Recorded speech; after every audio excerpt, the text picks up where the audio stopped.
शिवदीप लांडे ने संभाला पूर्णिया रेंज के आईजी का पदभार। चार्ज लेते ही एक्शन में दिखे, बोले तनिष्क लूटकांड में रिजल्ट जल्द दिखेगा। पूर्णिया में नए आईजी शिवदीप लांडे ने आज प्रभार ग्रहण किया है। इस मौके पर निवर्तमान डीआईजी विकास कुमार ने उन्हें अपना प्रभार बतौर आईजी दिया।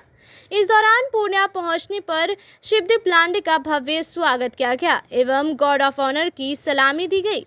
मौके पर पत्रकारों से बात करते हुए शिवदीप लांडे ने कहा कि उनकी प्राथमिकता सभी जिलों के एसपी के साथ कोऑर्डिनेशन बनाकर चलने, अपराध को नियंत्रित करने और इंटर स्टेट अपराध में कोऑर्डिनेशन करने की होगी। उन्होंने कहा कि अपराध और अपराधी दोनों के तरीके बदल गए हैं, इस पर अध्ययन करने की जरूरत है। शिवदीप लांडे ने कहा कि आज युवा पीढ़ी स्मैक के नशे में अपराध करती है, उन्हें अपराध का मकसद पता नहीं होता। बता दें कि बिहार सरकार के गृह विभाग की ओर से जारी अधिसूचना के मुताबिक मुजफ्फरपुर क्षेत्र के आईजी के पद पर तैनात शिवदीप वामन राम लांडे का ट्रांसफर किया गया है। उन्हें पूर्णिया का आईजी बनाकर भेजा गया है। लांडे के पास छपरा के डीआईजी का जिम्मा भी था, जहां डीआईजी के रूप में 2010 बैच के आईपीएस नीलेश कुमार की तैनाती की गई है।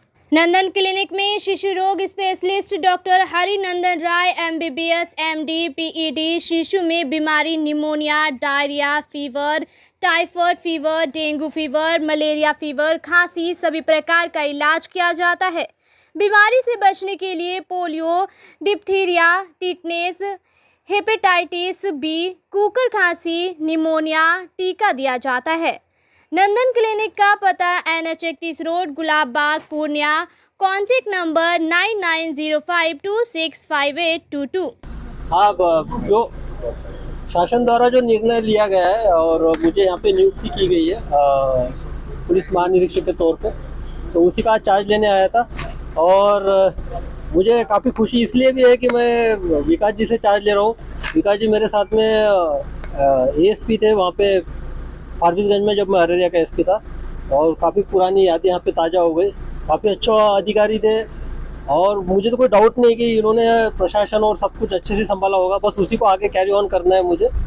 और उपेन भी मेरे साथ जो एसपी पूर्णिया है, ये काम सहरसा में एसपी के तौर पे काम किया है, तो मुझे लगता है कि कोई दिक्कत होने वाली नहीं है। कोई कुछ नया करने की चीज़ है नहीं है, जो अभी लीगेसी चल रही है उसी को आगे बढ़ाने की ज़रूरत है। और सबसे इम्पोर्टेंट है कि अब मुझे देखना पड़ेगा। आप बोल रहे कि आप दोबारा यहाँ आए हुए, तो उस वक्त जब आया था 1 डिकेड हो गया, 1 दशक हो गया। 1 दशक के बाद मैं यहाँ आया हूँ, तो हर जिला का क्राइम का पैटर्न देखना पड़ेगा। क्राइम पैटर्न के साथ साथ नए जो ट्रेंड्स है क्राइम्स के, वो देखने पड़ेंगे।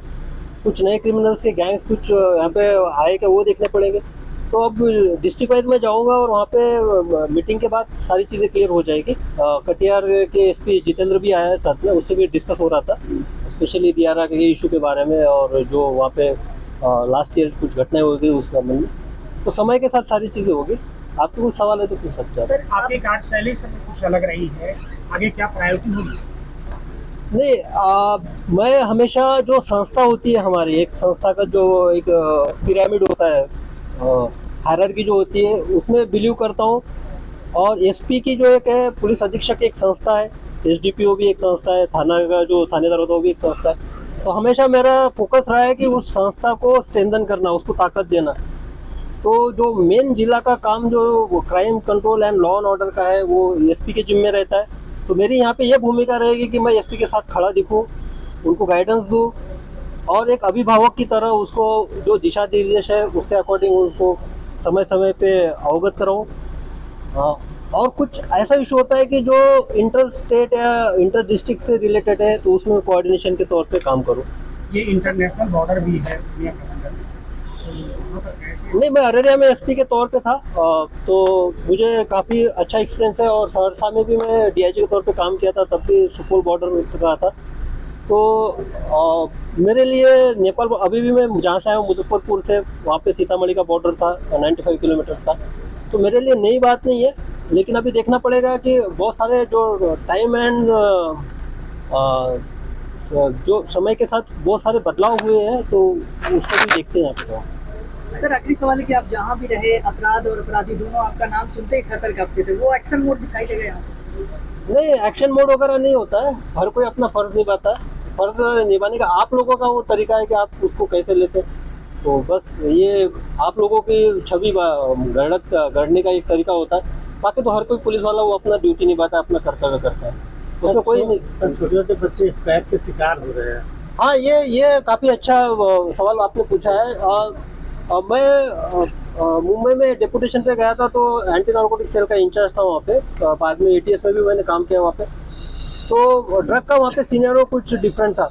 जब मैं वहाँ 5 साल के बाद यहाँ पे आया हूँ और सहरसा में DIG के तौर पे जब क्राइम का एक पैटर्न में एनालिसिस कर रहा था, स्पेशली CSP जो संचालक होते हैं उनकी लूट, बाद में जो रोड की जो क्राइम होते थे, उसमें एक बात, और अभी भी मुजफ्फरपुर में भी एक बात जो एक प्रखरता से सामने आई थी कि जो यंगस्टर्स हैं, आप उसमें 16 साल से लीजिए, 16 साल से लेके 22 साल तक जो नए लड़के हैं वो कहीं ना कहीं स्मैक पीकर अपराध को अंजाम देते हैं। तो ये काफ़ी एक सेंसिटिव इशू है। और इसका और एक दूसरा पहलू ये भी है कि जो क्रिमिनल को जिन्होंने क्राइम किया है स्मैक के नशे में, जब उनका हमने इंट्रोगेशन किया और इंट्रोगेशन के बाद उनसे डिटेल में जब इंट्रोगेशन के बाद बात करने के बाद जब नशा उनका उतरता है, तो उनको भी पता नहीं होता कि उन्होंने क्या किया है। मधुपुरा में ऐसे हत्या कर दी थी, उसको पता ही नहीं था कि उसने किसी की हत्या कर दी। तो ये भी एक डेंजरस चीज़ है, क्योंकि पहले का जो क्राइम होता था वो एक उसके पीछे मोटिव पता रहता था उस क्रिमिनल को। मुझे अगर मैं गोली चला रहा हूँ तो इसका क्या होने वाला है, सामने वालों को एहसास होता था कि इसकी जान जा सकती है। लेकिन स्मैकर से रिलेटेड जो भी क्रिमिनल्स है, स्मैक लेके जो भी ड्रग्स का आदि का सेवन करते हैं, उनको तो सेंस ही नहीं है कि सामने वाले पे करना, वो तो अपना ये कर देता। इसलिए ये और डेंजरस है हमारे लिए, और हमारे लिए इसके सतर्कता के पूर्वक इसमें काम करना चाहिए।